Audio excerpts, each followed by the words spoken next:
Okay, my friends, once again, this is going to be a bit of a ramble because what I'm going to try to do is explain why I feel that the Earth itself and us are biological. We know we are biological. I have shown that the Earth itself is a biological creature.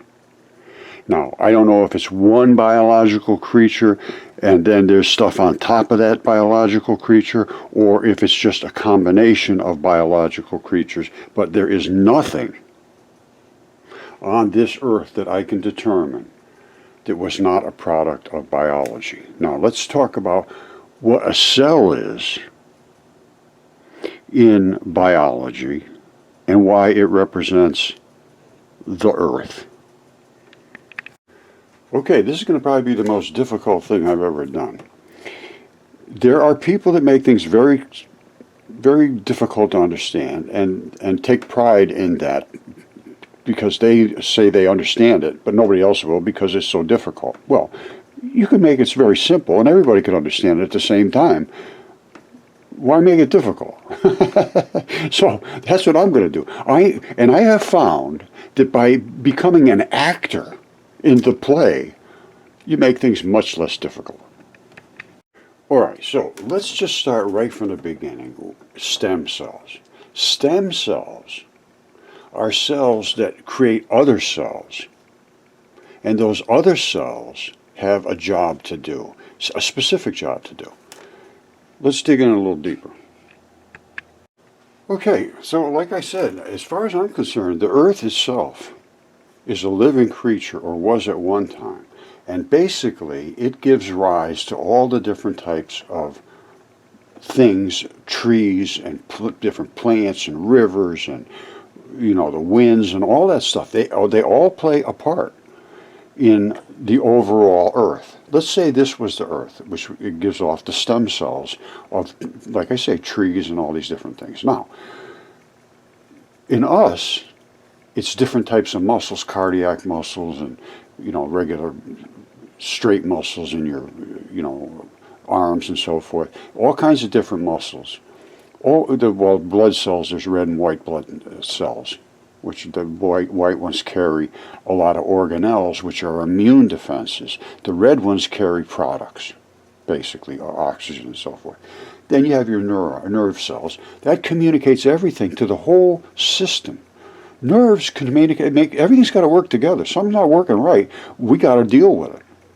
Now, liver cells, it just happens to talking about. You got liver and pancreas and gallbladder and kidneys and lungs and heart. Every single one of them, every one of them has a different type of chemistry. So what does that mean? It has to have a different type of chemist. And who's the chemist? Guess what? It's bacteria. Now here's something you have to understand.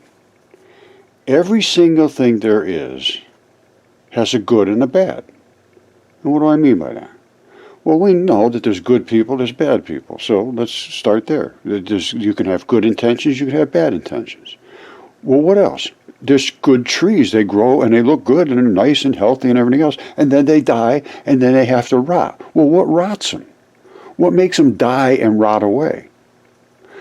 There's a pre-programmed code in every single living thing. In humans, it's 120 years, that's it, your case is closed.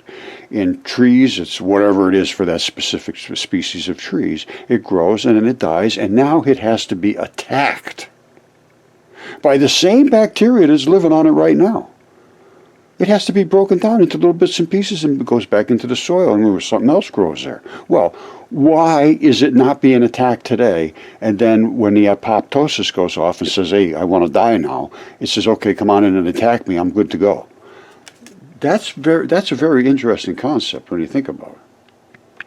See, this is where it started to get really interesting for me because, as I said, I discovered that things in space are biological. 100%, there's no question. The Earth is biological, 100%, no question. Everything that I can find was alive, and I mean gigantic. And that's what they had written in these ancient texts. So now I discovered all these things appear to be, on the margin of being true or absolutely 100% true. The giant dragon in the desert and all that stuff, that was Typhon. There's no question about it, basically. It was written and it is there. That's all there is to it. Now, let's talk about the universe as a whole and us as a little tiny speck within that whole universe, and what we had to deal with on this earth, and what attacks the earth, and what supports the earth, and does the earth have a pre-programmed apoptosis date? That's when I started thinking, because prophecy, they say, well, this is going to happen, this is going to happen, how do you know that? Who the hell is going to know that? Well, maybe they do. If everything is pre-programmed, like for apoptosis, we know that's going to happen. You're going to die at a certain time. Now, if you don't take care of yourself, you die earlier. If you take care of yourself, you can get towards the end of that cycle. But everything has a pre-dated expiration date. You're going to go. And there's nothing you can do about it. Now, were you here before? Are you coming back again? Dust to dust, ashes to ashes, dust to dust. Is that dust going to be back to being alive again? Or I think everything goes from life to death, to life to death, life to death, life to death. Now, are we supposed to be learning and understanding? That's what they say. This is all about, you look up Thoth on Emerald Tablets and Hermes, and even Jesus, all of them. They say, you got to learn the truth. You got to learn the truth. And when you do, you are going to be upset. That's exactly what Jesus said. He said, you keep searching. When you really find out the truth, you will be upset. He's absolutely right. And then he went on to say, Earth is a body and a corpse. That was Jesus, not me. See right here, look at this. These were just found recently in 1948, the Nag Hammadi texts. They were all hidden, secretly hidden away to try to protect these truths. Jesus said, let him who seeks continue seeking until he finds. When he finds, he will become troubled. When he becomes troubled, he will be astonished. And he will rule over all. Well, let me just tell you something. It is astonishing. It's absolutely unbelievable. And that's why it's anybody that's educated, their mind shuts right off. They shut, boom, done. I'm not going to listen to this because I'm too educated to believe what you're telling me. But to not believe what I'm telling shows how vulnerable the human mind is to being dominated. All right, that's a cell. These are what's living inside of cells. There's just so much. It's like the surface of the earth. And these are groves of pine and whatever different types of trees and plants and all these different things. And what they do is they create products to be used for life in a cell. And they do the same thing on Earth. Now, there's all kinds of different trees, hundreds and hundreds of different trees, I think. I don't know specifically, but let's say there's 100 different trees. Each one of them has a different fruit. That fruit is literally an enzyme. It's literally something that ends up creating some kind of chemistry, biology, to make you either healthy or sick. If you eat something off a hemlock tree, you're going to die, or whatever. There's certain ones that will kill you, and there's certain ones that make you extremely healthy. And you have the same ones living in you all the time, just as we have them on Earth. Everything on Earth is good and bad, literally of everything. And in your body, there's good and bad. And as your cells grow, at a certain point in time, they say, that's it, I'm done. And then the bad stuff comes in and says, okay, we'll clean it up, don't worry about it. And they come in and wipe it out. They don't come in first. In the middle of the life of the thing, they come in when that life is over. Now, that life of that thing may be cut short. And then the cleanup guys have to come in, yes. But it's only cut short because it's not being maintained. If it was maintained properly, it should be able to fulfill its pre-programmed expiration date. So what's really living in all your cells everywhere, there's bacteria. Bacteria create a specific chemistry package.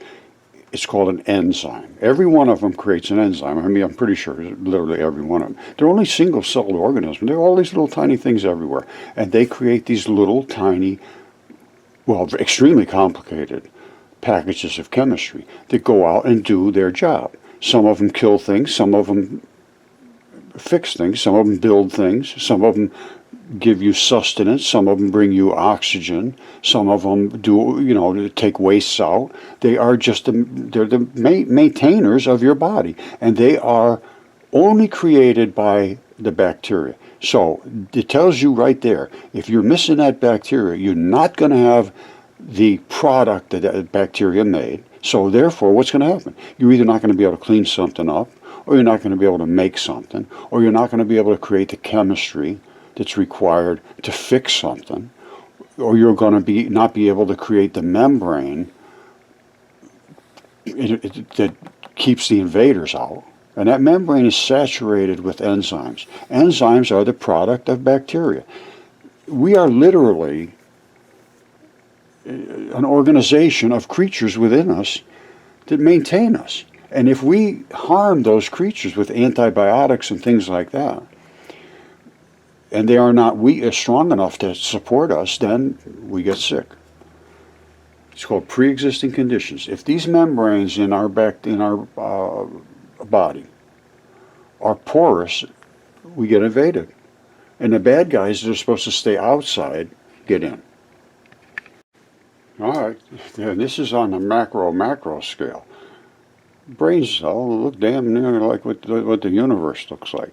And a lot of everything that we have assumed was just, strips of sedimentary rock and so forth. No, it's muscles and tissue. And let me show you something. I've been looking at Hunstanton Beach for a while, and somebody went out and looked at it for me and took pictures of it, and I'll show you those in a minute. If you look out into space and you see the galaxies and everything, they show swirling and forming and ripping apart and smashing into each other. It looks like this. This is cell division, and this is the phases it goes through until you get to the late telophase, where you actually have the secondary cell has been created. As far as I could determine, there is nothing in space that is not biological. So, I don't know what else to say. It's so far over the edge that, nobody pays any attention to it because it is so far over the edge. But I think it's got a lot of validity now. All right, I'm sure this is an artist's rendition, but it's not too far off. You have all these fibers, and you have a blood supply coming in, and red blood cells transferring oxygen into the tissues and picking up the, delivering and picking things up basically. And everything has nerves and neurons and, arteries and veins and blood vessels and cytoplasm and all the stuff that they have inside of a cell. All right. These are what the bacteria are in your body, and they run around through this interstitium layer, which I'll show you in a second, in gigantic proportions. You see the little flagella sticking out the back? Well, that is nothing more than a propeller. It spins 100,000 RPMs. These things go like a rocket ship through the body, and they deliver their product squirted right out. Now, what is the product? Well, it's a chemistry set. It's a protein. It's an enzyme, a catalyst. What it does is it acts upon other chemistry violently. Now, sometimes in a good way, sometimes in a bad way. Bacteria are good guys and bad guys. Now, some of the bacteria that's in us is bad bacteria, but it's good for us. We have to have it so that we can break down our dead parts when they die. And everything in you is programmed to die at a certain number. Yeah. Okay, sorry about that little interruption. But all I want to point out is virtually every bacteria has one specific job. It is a factory to create enzymes. Enzymes are the chemistry sets. All right, so that's the bottom line on this. when they squirt out that enzyme, it's going to do something.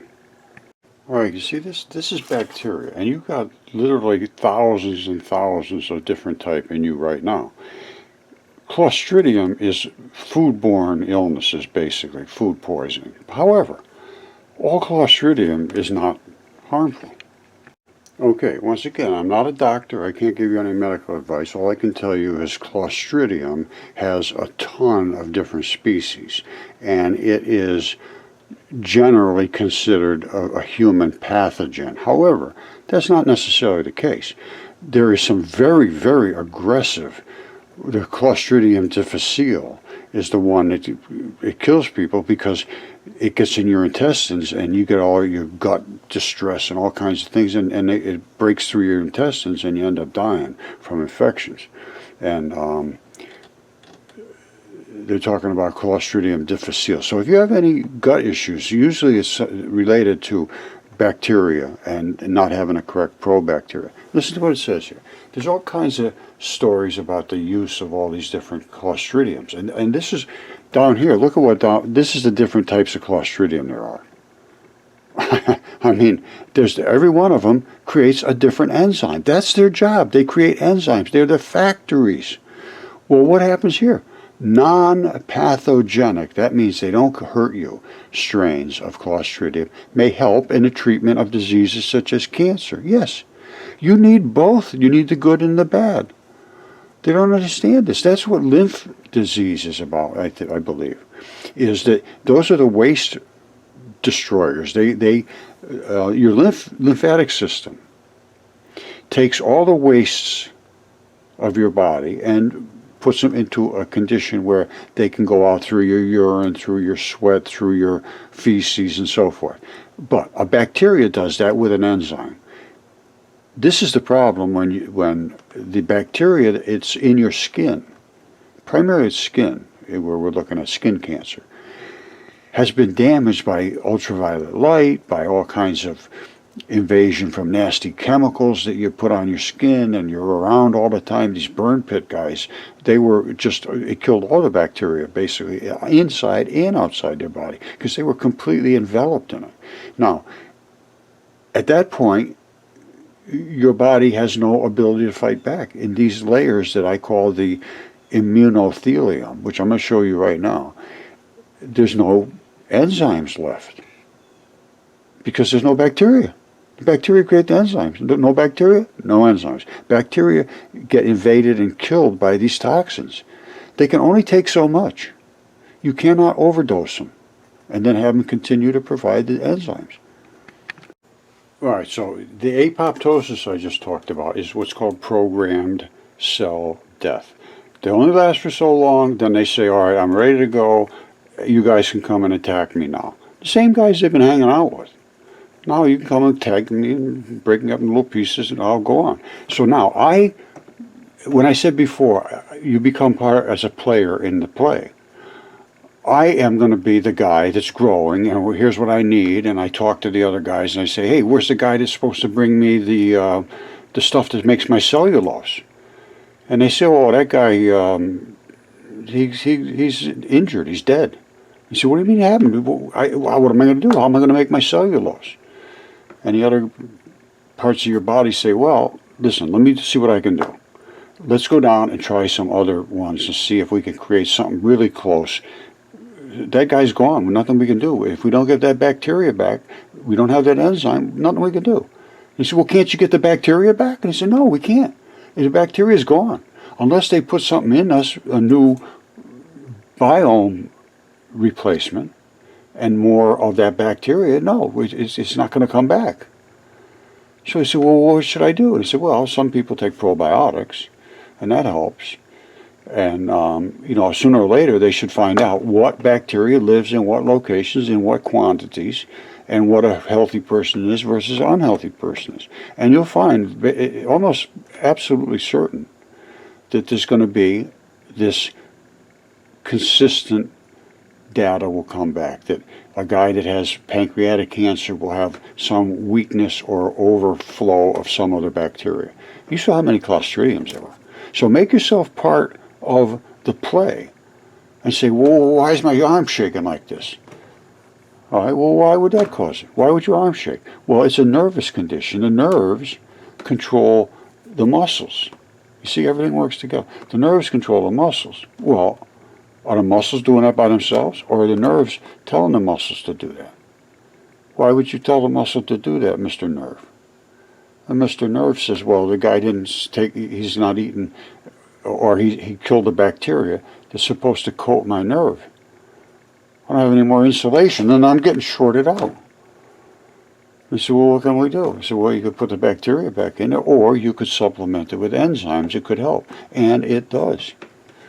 Apparently, probiotics is, really what you want is natural probiotics that are part of your immune system, that you've never killed them with antibiotics or all of these different toxins. And some of the toxins that they're using for the food affect bacterial cells, but they don't affect your cells. So they say, oh, that's healthy for a human being. We put it in a little dish, it didn't kill the cells. Well, that's fine. But what if it gets inside your body and it kills the bacteria that's supposed to create that insulation? Or kills the bacteria that's supposed to coat something, or kills the bacteria that's supposed to remove all the toxins out of your body in the stem cells. In the lymph system. Become part of the play. Start to think, what is actually going on inside of here? Who's not talking to who? That's the key, because you could go to the same person, has the same situation, right next to each other. One of them gets sick, one of them doesn't. Why? Why did that guy get sick and this guy didn't? When they were exposed to the same COVID or whatever it was.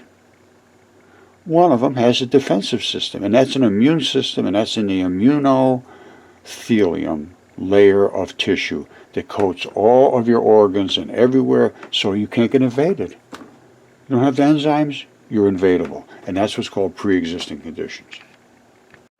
Okay, my friends, you can see that this is interstitium, this is biology, and the Earth is a biological creature, as I have said. And this is identical to this. The mucosa is the white strip across the top. This is what's called the interstitium, this area here. These black balls are anchors, and they are hard as hell. They're the one things that anchors this gooey stuff in so that it can flex and pull around. They eroded out, and the gooey stuff that has turned into mud. Okay, that's just the nature of the Earth that we live on. It is a biological creature. And all of that stuff will eventually deteriorate and become consumed by plants and animals and all kinds of things. Will use that same stuff that's eroded out of a living creature, just as they use it for fertilizer. That's exactly what it is. And that's why when you see moss and stuff growing, moss loves red blood, and whatever this type of moss is, I don't know what this material underneath, but moss loves red blood. Lichen loves the black blood, the deoxygenated blood. It's a strange new world. We have to start looking at things very, very different. All right, you see this? This is the immunothelium right there, that specific layer between your skin, which was above the mucosa. If the invaders can't get through this area here, they can't get down into your flesh, so you can't get invaded. Some people don't have enough enzymes in here. They don't have the enzymes because they don't have the bacteria. And the reason they don't have the bacteria is at one point in their life, that bacteria fell prey to something. Now, it could have been some invader that killed it, another bacteria, because bacteria fight against other bacteria. One of them's going to win, one of them's going to lose. You want your winners to be in good shape. All right, sometimes, like this COVID, we never saw it before, so it could break through and start eating through this and get right down into the fleshy areas and kill. Well, it actually converted the collagens in the lungs to not be rubbery. They turned it gooey, so the lungs collapsed. I saw some, well, I didn't see them, but I looked deep into the earliest autopsies that were done on the first victims, and it was a collagen conversion. That's why your blood vessels collapsed, the lungs collapsed, all that. They're supposed to be rubbery. Anyway, and that's also a product of bacteria and enzymes. But that is the immunothelium that we just saw at Huntington Beach. You don't see it really clearly like you do here. And I thank Andrew Miller for, hold on one second. I'm sorry, it's Andrew Marshall sent me these. And he went right down and took the pictures of them. This is the immunothelium right in through here. These are the fluid-filled highways where that little bacterial enzymes and the bacteria run through here to go deliver the products to keep you healthy. If you don't have the right bacteria living in here, you're not going to have the right enzymes. You're going to be sick. Now see, this interstitium was just discovered only a few years ago. They didn't realize that whenever they took slides, they dried them out and they looked flat. They didn't realize these fluid-filled spaces existed. Now, this right here, you can just barely see it. If you look closely, you see that real red layer? That's the stuff Andrew Marshall went down and photographed, but he went down to where it was dipping right down at the surface. This, we're seeing it as a wall, and we can see all of the interstitium, the balls that lock the tissues in. And I mean, that's what it is. And as far as I'm concerned, I haven't found a single thing on Earth or in space that is not biology. And you say, well, what about the sun? I say, well, what about the sun? It's overheated because it's scrubbing through the universe. It could very well still be biology, because guess what's in the solar wind? All of the same identical things that are in blood. All right? Look up solar wind. Well, as a matter of fact, let's do it. It's saturated, obviously, with light particles, but in addition to that, the composition of the solar wind plasma includes a mixture of materials found in solar plasma, trace amounts of heavy ions, atomic nuclei, carbon, nitrogen, oxygen, neon, magnesium, silicon, sulfur, iron, everything. That's exactly what's in your blood. There are also rarer traces of some other nuclei, which are all of these different chemistry. It's all the same stuff that's in your blood being stripped off the sun. So we know that the vacuum of space, not a vacuum, it's not empty, it's saturated with particles. So if the particles are there, light is going to slow down going through them. That's what's red shifting. It's not that everything's going so fast away from us, it's red shifting. It's just that the light coming to us is slowing down. I've shown they can slow down, and I've shown it can speed up. Very simple. Okay, I'm going to leave it at this. I say we are in a living organism, and inside of us is living organisms, and probably inside of them is more living organisms. And as above, so below. And I don't know how many belows there is or how many aboves there are. But I can tell you just exactly what Jesus said. Although I don't know if it's true or not, but all I can do is take it on faith, which now I have complete faith in his words. He says, whoever finds interpretations of these sayings will not experience death. In other words, if you don't look, you're done. Your case is closed. You need to be inquisitive. You need to be curious. All right? Jesus said, let him who seeks, now listen, let him who seeks, that's the key, him who seeks, or her, continue seeking until you find. When you find, you will become troubled. And when you become troubled, you will be astonished.